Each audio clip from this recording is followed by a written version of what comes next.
On a spring morning in 1944, a glamorous young woman, dressed to kill and wearing too much makeup, cycled through the country lanes of southern England on a mission from her German spy master.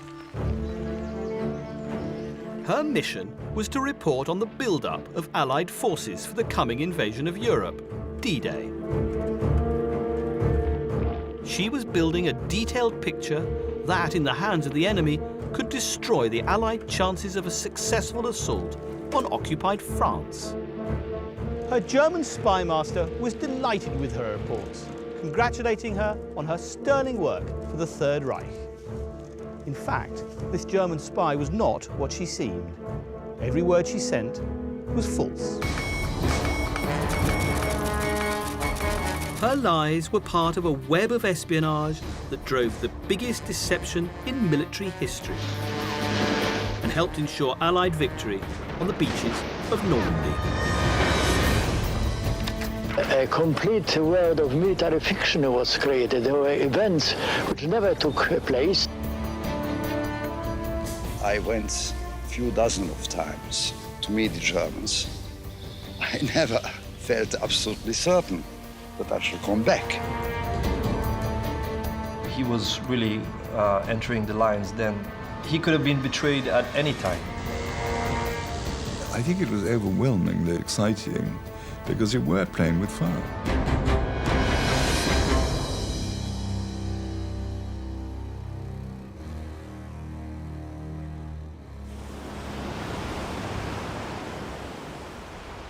On the morning of June the 6th, 1944, 150,000 Allied troops stormed the beaches of Normandy and broke into Nazi-occupied France.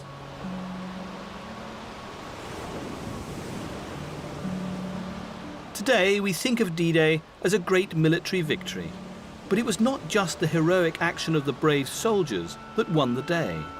Alongside the Allied troops that day was another unseen force. They fought not with guns, bombs and bullets, but with subterfuge and stealth, and a web of espionage spun from 1,000 little lies. 5 spies whose mission was to do nothing less than invade and control the mind of the man at the very top of the Third Reich, Adolf Hitler.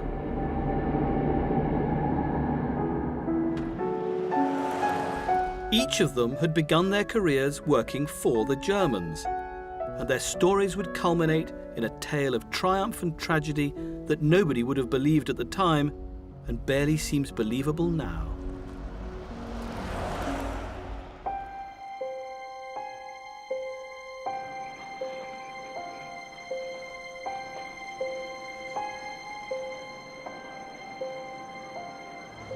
Throughout the war, Hitler believed he had a fully functioning, highly efficient network of spies reporting on the British war effort. In fact, every one of those spies was acting as a double agent under British control. Not some, not most, but all of them. Since the breaking of the German Enigma code in 1940, the British had been able to decipher German radio traffic. And that included spy traffic. Information that would allow them to know when and where every spy sent by Hitler was due to arrive in Britain. The penalty for spying was death. But there was another option. The majority of agents gave themselves up or reported immediately because they wanted to work for us. And so it seemed sensible when we got an agent to at least pretend that he was operating freely. And this opened the possibility of using them for deception.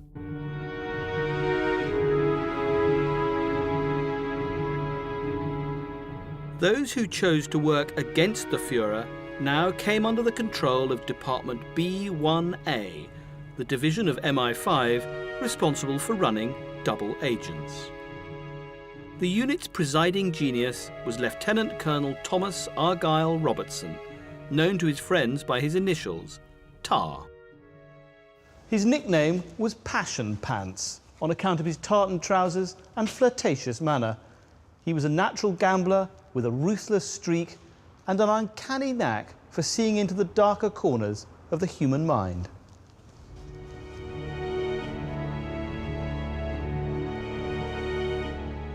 We were able to tell when an agent was coming over and was being prepared to be sent to this country as a spy.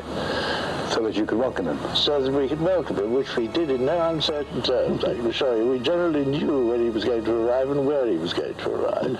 He was a lovely man. He was frightfully good looking. He sauntered into the office in his tartan trews and was always very friendly with everybody and had a great sparkle in his eye.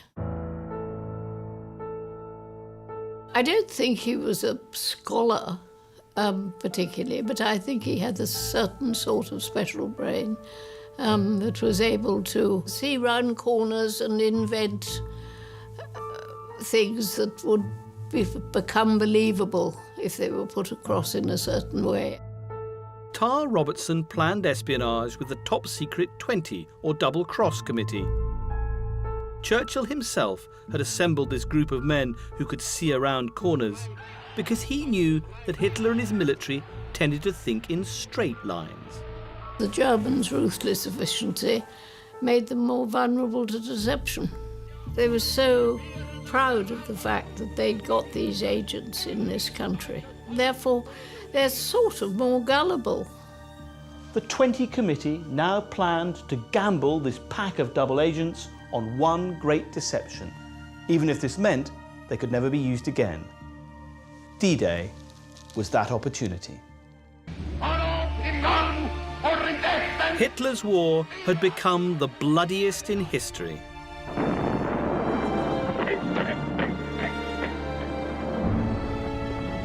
The Holocaust was raging and millions were dying in Russia and on the Eastern Front. The Allied commanders knew that the war could only be won by invading France and driving the Germans all the way back to Berlin. But Hitler had constructed a zone of death to defend the coast, the Atlantic Wall. And his forces greatly outnumbered the Allies. Churchill knew he couldn't win by brute strength alone. Everyone knew the invasion was coming. The vital question was where. Hitler believed an attack would come in Calais, the nearest French port to Britain, and here he massed a huge defensive force. It was the obvious target, and therefore the British decided not to attack it. Normandy was further away, but it had gently sloping beaches, ideal for landing thousands of troops. It was also less heavily defended than Calais. But for the invasion to succeed, the Allies had to ensure that the huge numbers of German troops around Calais stayed where they were.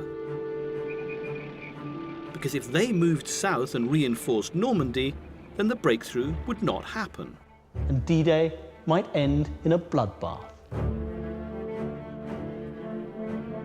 At Tehran in November 1943, the Allied leaders secretly agreed that Normandy would be the invasion target. Churchill turned to Stalin and remarked, "The truth is so precious, she must be protected by a bodyguard of lies."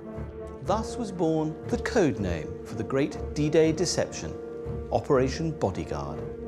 And Tar's spies would form the bodyguard of lies to protect the Normandy invasion. It did occur to me we could give them true information laced with a certain amount of false information. And we were also able to build that up and introduce a certain amount of strategic deception. With his team of double agents, Tar Robertson now went on the offensive. He realised he could take Hitler's prized espionage weapons and use them against him. From his stable of double agents, Tar had selected the 5 spies he knew were most trusted by the Germans. They would each deliver to Hitler separate pieces of the jigsaw to create the picture they wanted him to see. An imminent attack on Calais of epic proportions. If Robertson's gamble paid off, the prize was victory. But if it failed and the plot was rumbled, then disaster loomed.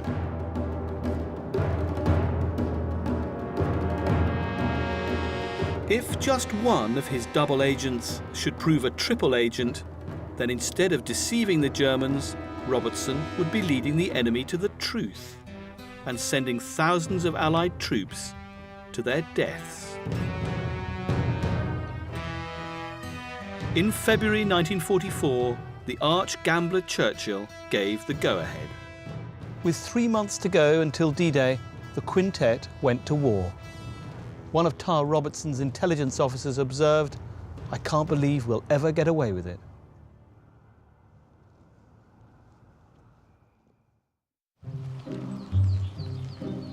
First out on the road was Agent Treasure.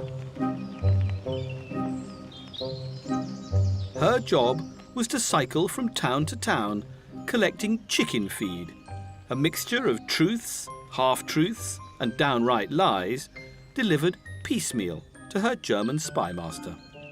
I transmit a hodgepodge of badges, vehicles, tanks, planes, and airfields, garnished with conversations overheard, from which the Germans cannot fail to derive the correct conclusions. Her name was Lily Sergeyev. A French woman of Russian origin, her story begins 2 years earlier in a Paris cafe.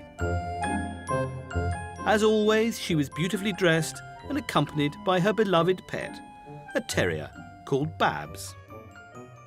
Facing her was Major Emil Kleemann, a senior officer in German military intelligence. Vain and excitable, Kleemann was enchanted by Lily. She told him she wanted to spy for Germany, and when he asked her why, her answer was enigmatic. "I could tell you that I love Germany or I hate the British, but if I was here to spy on you, do you think my answer would be any different?" Kleemann was intrigued and gave her the job. He would send her to spy in Britain, travelling via neutral Spain. But if he had read the diary she was secretly keeping, Kleemann would have discovered that she was an unstable woman whose only loyalty was to her pet dog.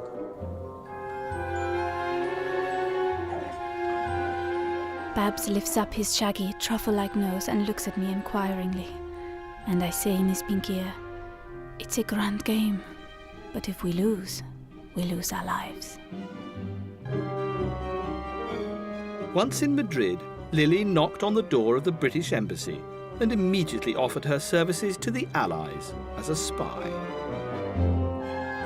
She claimed her hold over Kleemann would make her an ideal double agent once she got to Britain. But there was a catch. Treasure insisted that Babs must come too. You probably think I'm ridiculous. To you, it's just a dog. But to me, it's Babs, and worth more than £1 million. The demand ran slap into one of the most cherished institutions of British bureaucracy, the quarantine laws. Babs would have to stay behind. Lily threw a tantrum, but in the end, a compromise was reached. Babs would be held in quarantine in British Gibraltar, with the promise that the dog would join Lily later in England. She handed him over to a British official, said her goodbyes, and boarded the plane for England. Robertson knew that Lily might be a recipe for trouble, but an agent with a direct link to a senior German intelligence officer could be priceless. But what was Lily up to? Had she always intended to work for the British when she became a German spy? Where did her true allegiance lie? And might she switch sides again?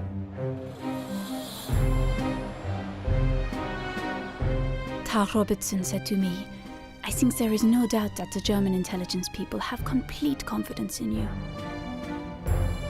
We can pull off what is known in the trade as an intoxication, the sort of thing intelligence men dream about." Lily had expected life as a spy to be glamorous and exciting. Tar Robertson quickly put her straight. He installed her here in a quiet block of flats in West London. and he appointed MI5's only woman case officer to keep an eye on her.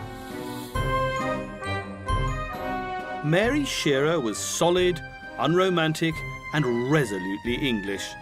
Everything that Lily was not. Mary always had a rather stern expression, and she would stare at you in a very meaningful way. One of her favourite expressions was, "Stupid man." Mary always had a dog, so she would very much have been sympathetic to Lily's position, but I would say otherwise they were probably fairly diametrically opposed. I still cannot quite place her. Is she my jailer, or nursery governess, or what? I don't even know what she feels about me, though I suppose this doesn't matter very much. If only I could have my Babs here. I have a feeling that everything would turn out all right. I think it's disgraceful the way they have behaved. Agent Treasure was just one element in the grand deception now being laid out across the country. The Germans needed to be convinced that the Allied spearhead was pointing at Calais.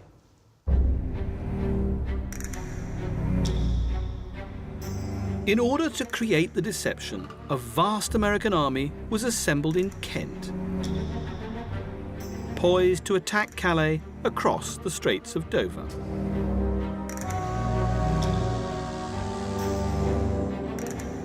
Had any spy planes been watching Kent, they would have seen a formidable invasion force gathering. From a distance, it would look strong enough to break through the Atlantic Wall.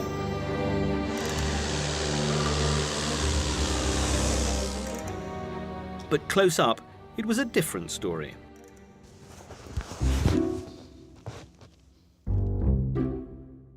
To bolster the illusion of strength, large numbers of inflatable tanks and dummy aircraft were assembled in the Kent countryside, which would look like the real thing to German reconnaissance planes.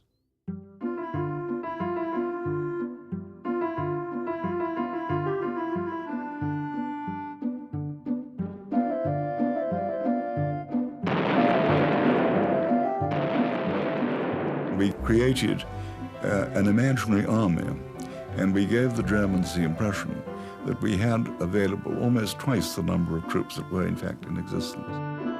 To lead this bogus army, a real general was appointed, the legendary pistol-toting victor of the Sicilian campaign, George Patton. An inspired choice because Hitler regarded the American general as his most formidable adversary. One of the lessons one learns in putting over a deception plan is not to explain it to the Germans, not to detail it, but to give them a mass of information from apparently different sources, which enables them to put the jigsaw puzzle together and draw their own conclusions.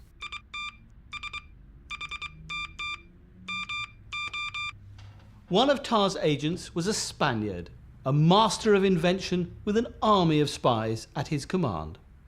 Juan Pujol had a diploma in chicken farming, an overactive imagination, and a deep-seated hatred for Hitler. A natural performer and a man of many guises, Tarr Robertson codenamed him Garbo.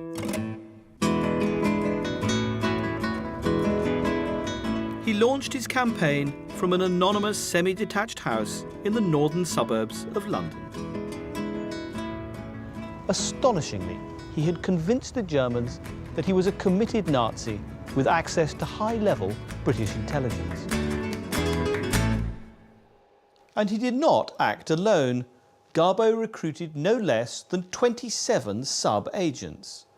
These included an army sergeant, an English secretary, a waiter from Gibraltar, a travelling salesman, 2 Venezuelan students, and a disgruntled seaman from Swansea.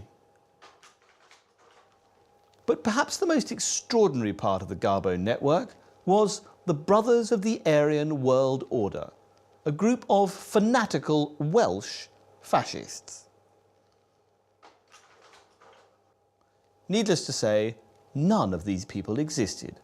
All 27 had been invented by Garbo. Garbo, on behalf of his 27 fake sub-agents, sent more than 500 wireless messages, each one reinforcing the fiction of a vast American army assembling in Kent. His imaginary network spanned the country, the lies from each agent reinforcing the lies from the others. An illusion made all the more convincing after one agent who knew too much was suddenly eliminated from the spy ring.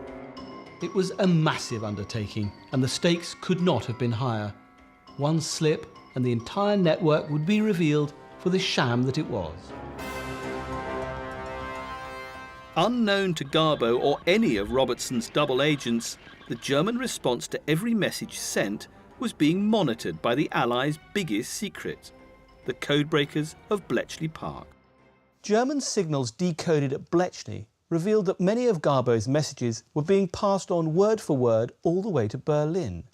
In German minds, the Welsh fascists and all the rest of Garbo's network were entirely reliable, and their reports were swallowed whole.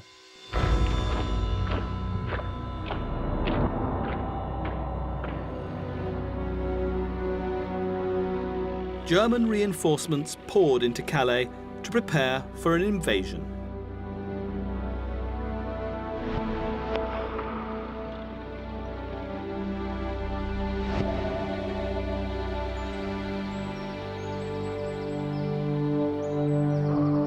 The ruins of Hitler's Atlantic Wall still litter the landscape around Calais. A system of almost impregnable concrete casements that once bristled with guns. They were built by forced labour for a regime that believed it would last 1,000 years.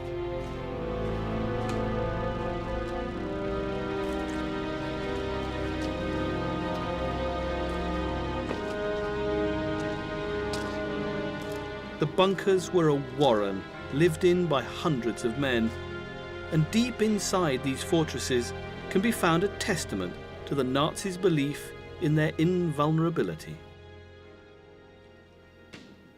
Down here in the bunker, there's lots of graffiti showing just how confident the Germans were. There's one here that's addressed to WC, Winston Churchill. Whoever is bad must be punished, and now you must pay for the bad thing you have started. And then there's another one over here, which is a sort of two-faced caricature of Churchill himself. On the left, he's looking sort of very smug, and out of his mouth is coming the word victory. But then on the right, he's looking terrified, and the cigar has dropped out of his mouth, and he's saying SOS, the international distress signal.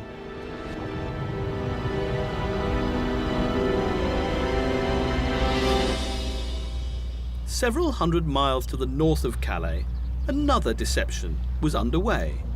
While Garbo was busy inventing one army, another was being created up on the east coast of Scotland. This was the work of the third of Robertson's spies, Agent Brutus.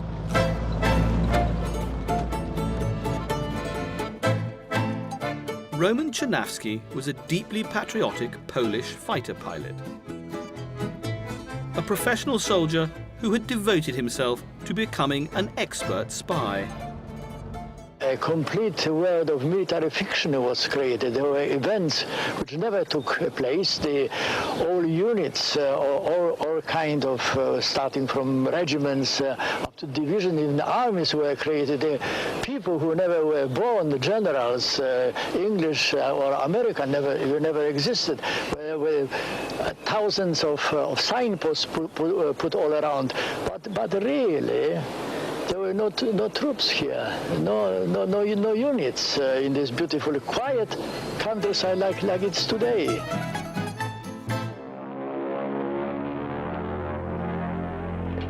His espionage career began when Poland was invaded. He then fled to France and began working for the resistance and spying for the British. My father would casually walk down the street wearing his French beret and an overcoat, clutching a stick of French bread, And in his right hand pocket, he had a little stubby pencil and a notepad. And he was very, very carefully noting down the insignia on German uniforms. He would scurry home to his flat and then radio back to London what he was seeing. But he and his network were betrayed and captured. The Germans then offered Czerniawski a stark choice: spy for them on the British, or see his comrades executed. There was a very powerful moral code that drove what he considered to be right or wrong conduct. In those crucial few months when he was negotiating and bargaining for his own freedom and the freedom of his agents, he believed overwhelmingly that what he was doing was right and good and in the interests of the country that he loved. To save the other members of his network, Czerniawski agreed to become a double agent against the British. But he had another trick up his sleeve. When the Germans faked his escape and sent him to Britain, he immediately turned himself in and began working as a triple agent. Tarn named him after the ancient Roman turncoat, Brutus, and appointed Hugh Astor as his case officer. We decided that Brutus could be a principal channel for deception. As a cover, he took a job working with the Polish army exiled in Britain. Occasionally, I'd send him out on an espionage mission to see what he could pick up. In the space of 2 or 3 days, he'd come back with the most extraordinary amount of information. He'd draw a map showing where all the different units were stationed, identification signs, very often the commanding officer's name, and then I would use that as the basis of a report to send to the Germans, but changing the identity of the various units which he had identified. As a professional soldier, Brutus's reports carried weight in Berlin. The army he now invented in Scotland was intended to do precisely the same thing as the fake army in Kent. By threatening an invasion of Norway, it might keep the occupying troops bottled up there and away from the real battlefields in Normandy. Brutus did not always send the messages himself. He had his own Polish operator who would transmit for him. Radio operators are always known as pianists, and so his radio operator was codenamed Chopin, which seemed appropriate for a Polish pianist. Transmitting telegraphies is very much like handwriting. It can be identified.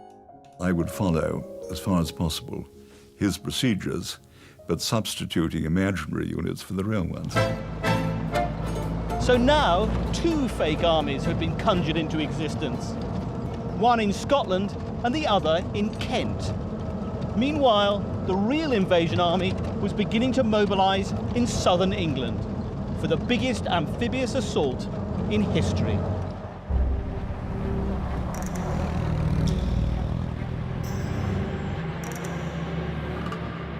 "150,000 Allied troops were secretly heading south towards Southampton.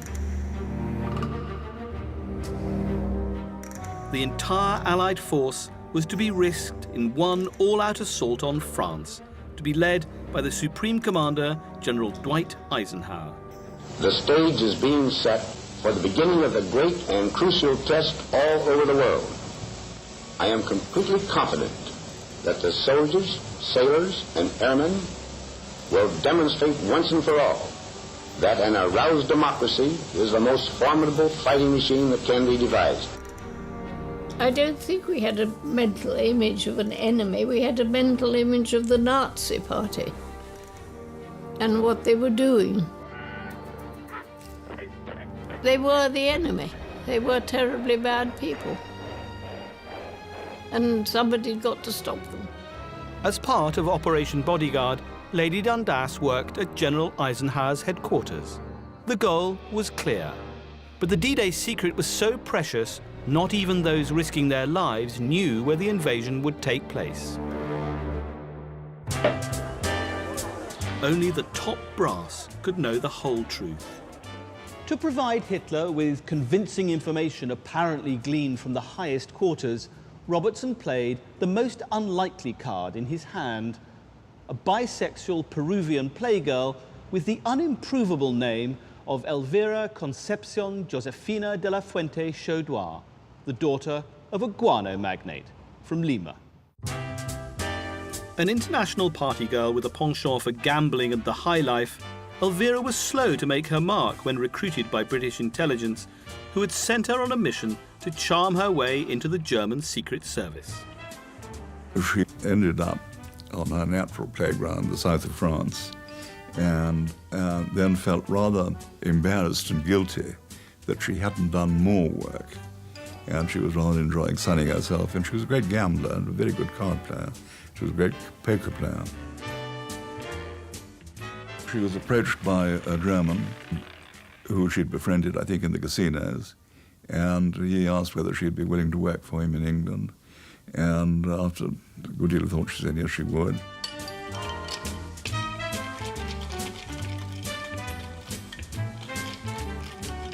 Back in Britain, her task was to haunt the cocktail parties and casinos of high society London and send back to Germany an intoxicating mixture of invented secrets and gossip, reporting conversations she had never had with people she had never met. Churchill had ordered that no codename should give a hint at an agent's true identity, a rule that the double-cross team cheerfully and consistently ignored. Treasure was valuable, Garbo a great actor. And Elvira, the good time girl, was given the codename Bronx, the name of a particularly lethal cocktail.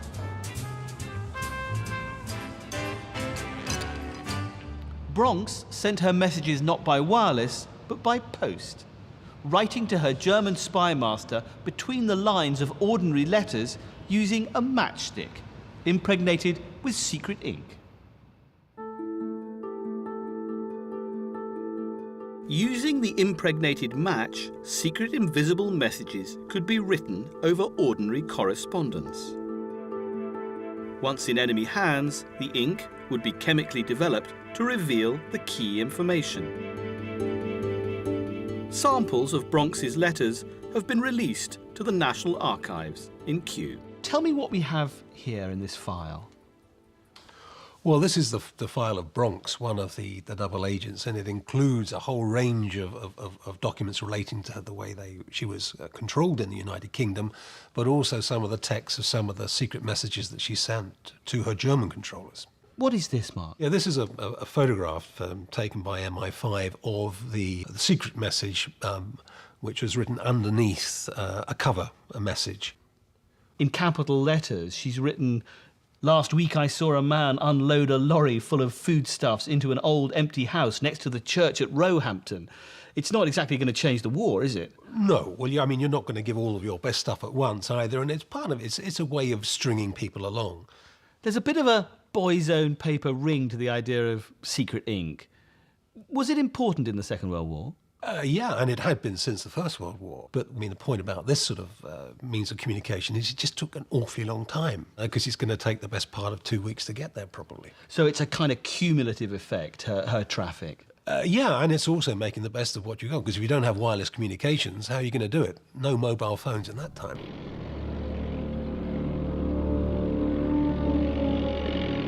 As the days counted down to D-Day, Bronx would need a way to get messages to her German spy master much faster. We intercepted a movement order to a German panzer division, which at that time was stationed near Bordeaux, to move to the Normandy area, which was exactly what we didn't want. And really, without very much of hope of success, I said that I would try and use Bronx to prevent the division moving. The tanks would be in Normandy within days, unless Bronx could convince her spy masters that they were needed more urgently elsewhere. Now, secret ink was not Bronx's only way of communicating with her handler, was it? No, there were sort of crash messages, if you like, that were conveying an innocuous, so a telegram, for example, conveying an innocuous message, had a prearranged significance to her controller. And therefore you could get a certain degree of immediacy to it, but again, you had to be very, very careful about what you did and didn't say. It says, envoyez vite 50 livres, j'ai besoin pour mon dentiste. Send quickly £50, I need it for my dentist. But that actually meant... It actually warns that there's going to be an invasion in the Bay of Biscay. I must confess I was astonished within hours seeing this message relayed to Berlin. Within 24 hours, an order cancelling the movement order for the, I think it was a Panzer Division, I think it was the 13th Panzer Division, but I'm not sure. And so nobody was more surprised than myself, I must confess. But Back in England, Allied troops were making final preparations for the invasion. To further convince the Germans that Calais was the target, bombing raids on the area were stepped up. And Tar Robertson was feeling a deep satisfaction with the work of his spies. The elaborate hoax seemed to be working. Operation Bodyguard was on course. He now felt confident enough to send a message to Churchill, pointing out, my double agents have, at a critical moment, acquired a value it is scarcely possible to overestimate.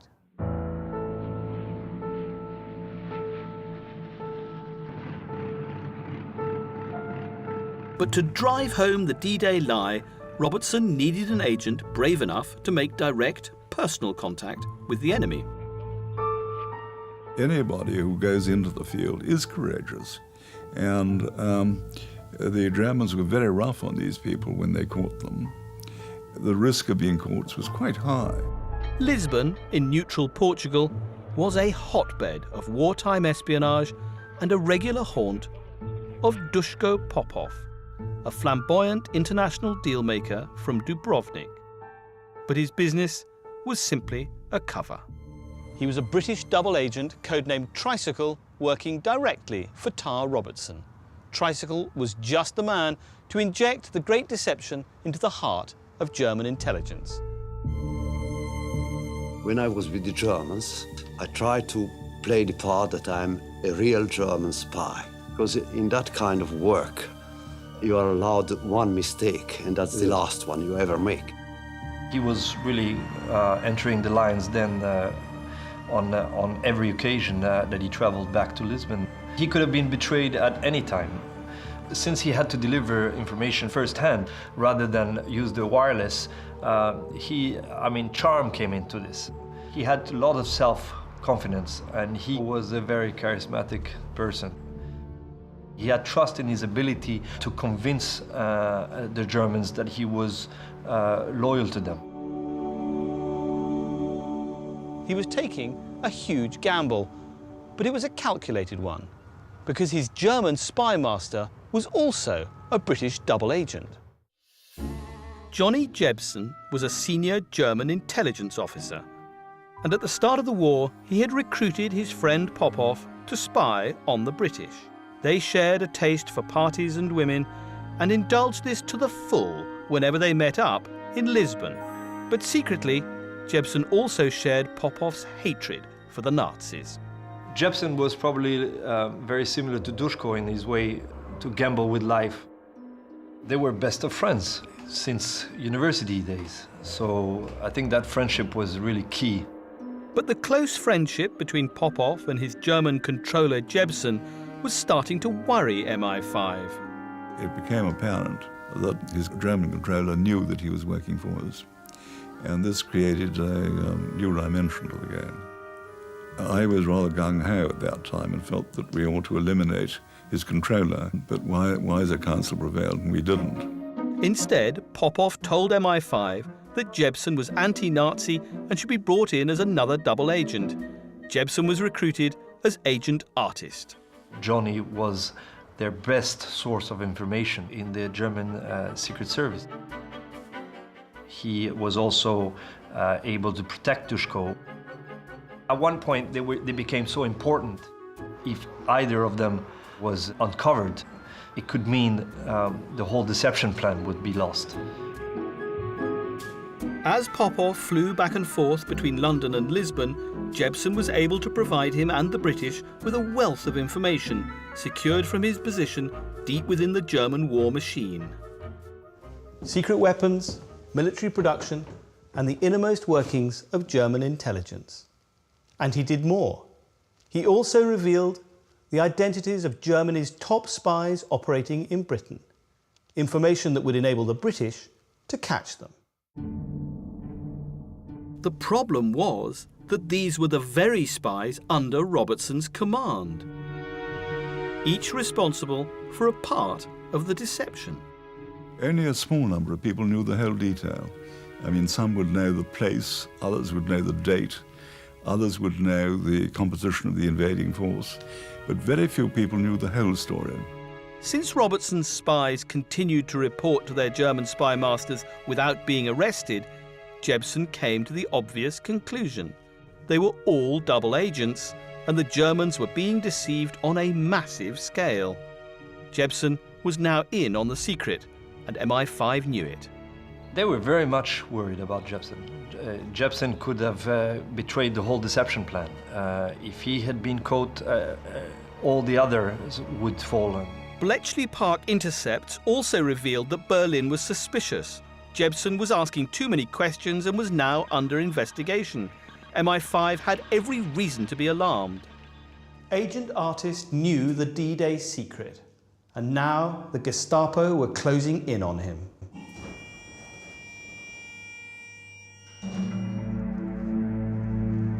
Which left Tar Robertson with an appalling dilemma. If he extracted Jebsen from Lisbon and brought him to the safety of Britain, the Germans might realise their messages were being read. The secret of the Bletchley Park codebreakers had to be protected at all costs.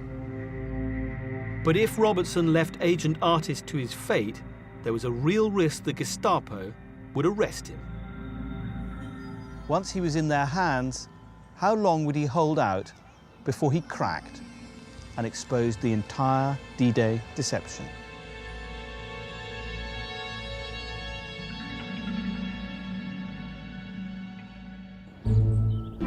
But then another problem appeared in the shape of a small dog.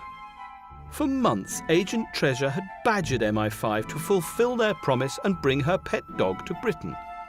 But Babs remained in quarantine in Gibraltar. Increasingly angry, Treasure demanded that the Royal Navy send a submarine to pick up her dog. I admired them. I trusted them. I had faith in British fair play. So they promised me in Madrid, but once they got me to London, they refused. And then, just when it seemed that relations between MI5 and Treasure couldn't get any worse, news arrived that Babs had been run over by a truck.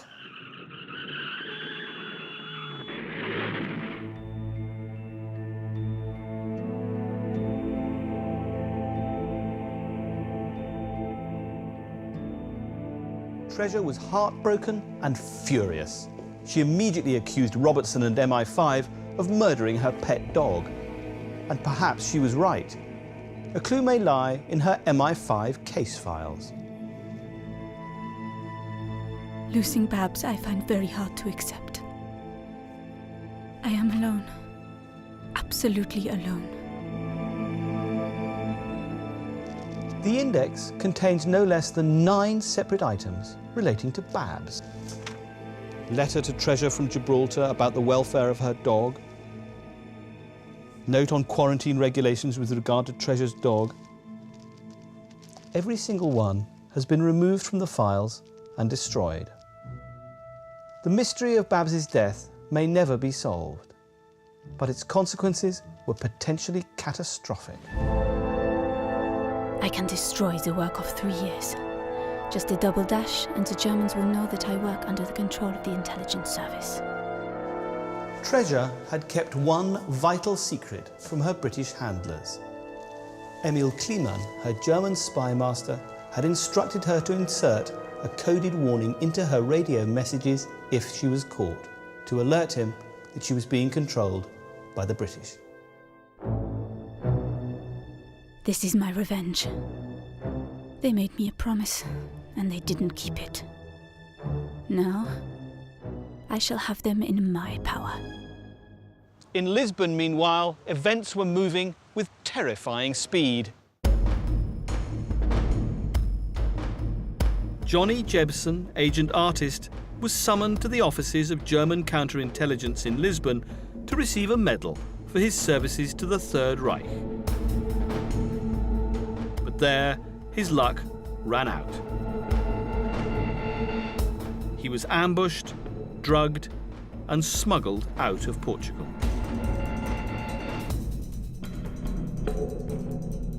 Jebsen was driven across the border to France and then on to Berlin. He was held at the Gestapo torture chambers and interrogated there.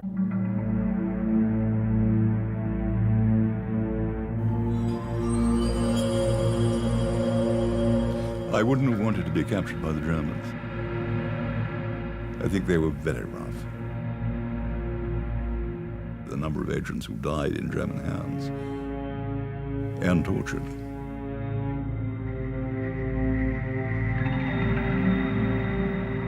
Back in London, Tar received a 3-word message from Lisbon.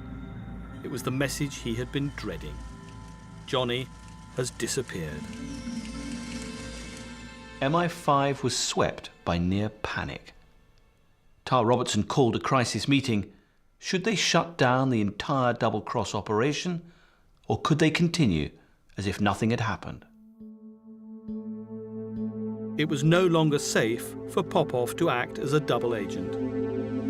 I don't think at that point he was wondering or worrying about the deception plan at all. I think here was his best friend being abducted by the Gestapo.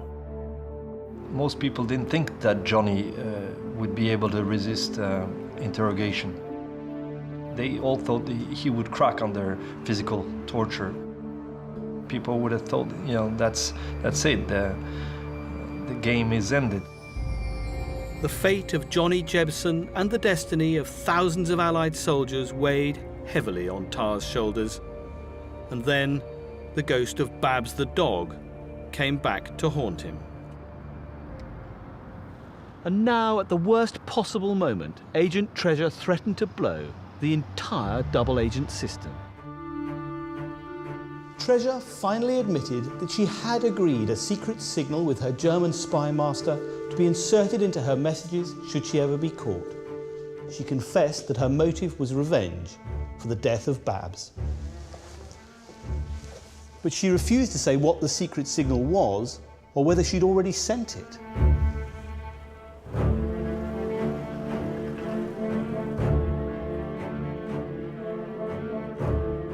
Robertson confronted Lily and demanded to know what was going on. He made it very clear that if she had betrayed the cause, he would take the most severe action. Agent Treasure was shut down immediately, but it was too late to stop the invasion. The troops were ready to go. The date was set. The target was fixed. All Tar and his team could do was continue to drive home the deception and pray that Jebsen didn't crack too soon. Day and night, Bletchley Park's codebreakers anxiously scanned hundreds of intercepted signals for any scrap of information that might reveal whether the Germans had found out the truth. The other agents flooded the Nazis with messages confirming an imminent attack on Calais. The days leading up to Overlord, very, very tense. We were all working a sort of 24-hour day and wondering what questions the Germans were going to ask next, how we were going to answer them. Would they be believed? Would our agents become blamed and discredited? It was quite tense. But was Hitler listening?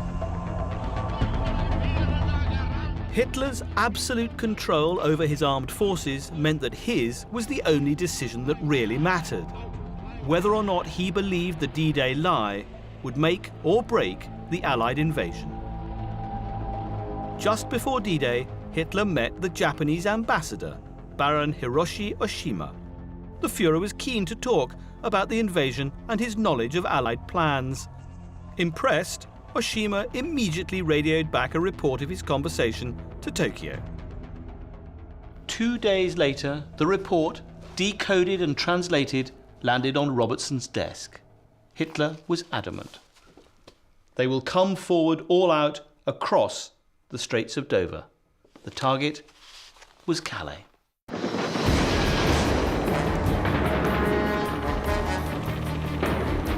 On June the 6th, 1944, the Allied troops under the command of General Eisenhower stormed the Normandy beaches and took the Germans completely by surprise.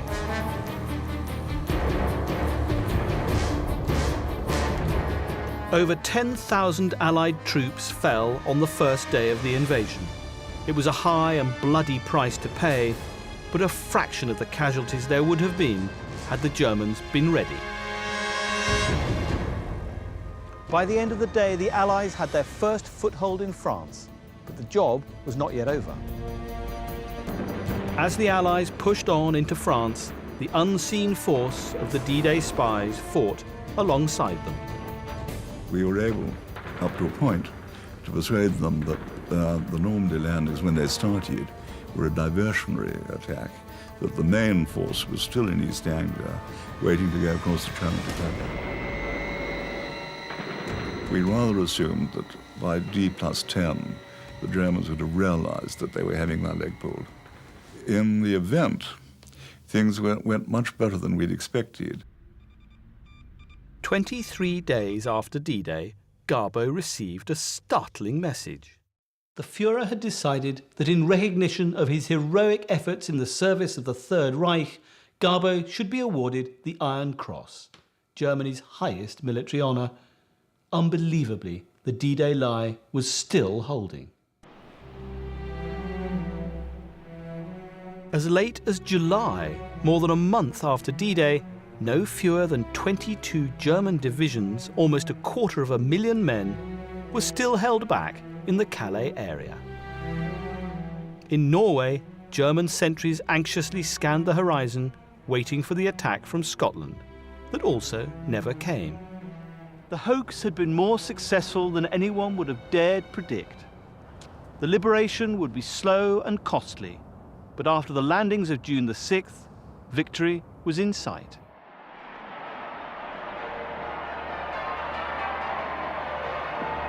Amid the celebrations on VE Day in May 1945, few people raised a glass to Tar Robertson and the spies of B1A. The work of the double-cross team would remain secret for years after the war.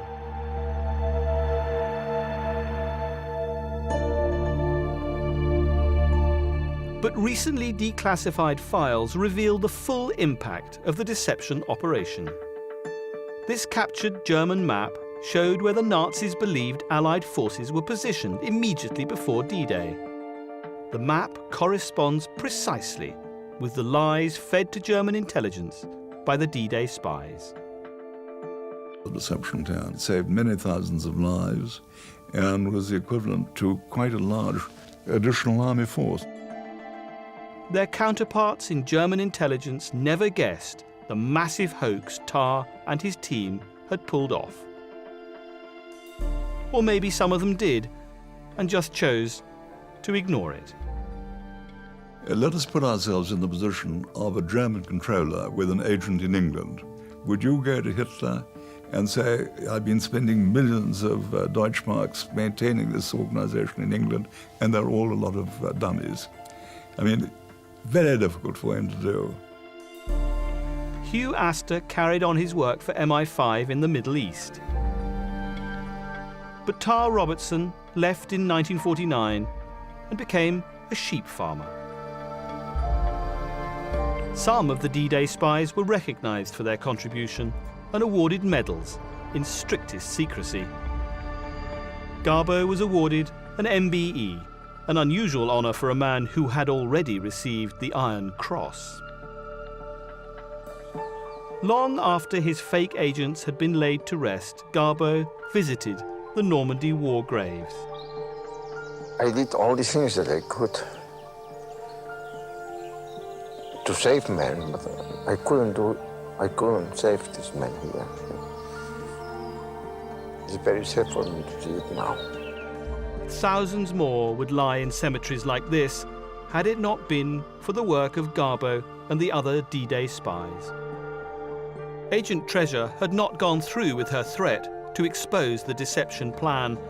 Perhaps she had only ever intended to torment MI5 at a critical moment, and that was a revenge for Babs. She lived out her days in the suburbs of Detroit, surrounded by dogs. Bronx, the bisexual Peruvian party girl, opened a souvenir shop in the south of France. Brutus remained in England, but his love for Poland never dimmed. He became active in Polish politics, but it was not until old age that he spoke openly about his wartime activities.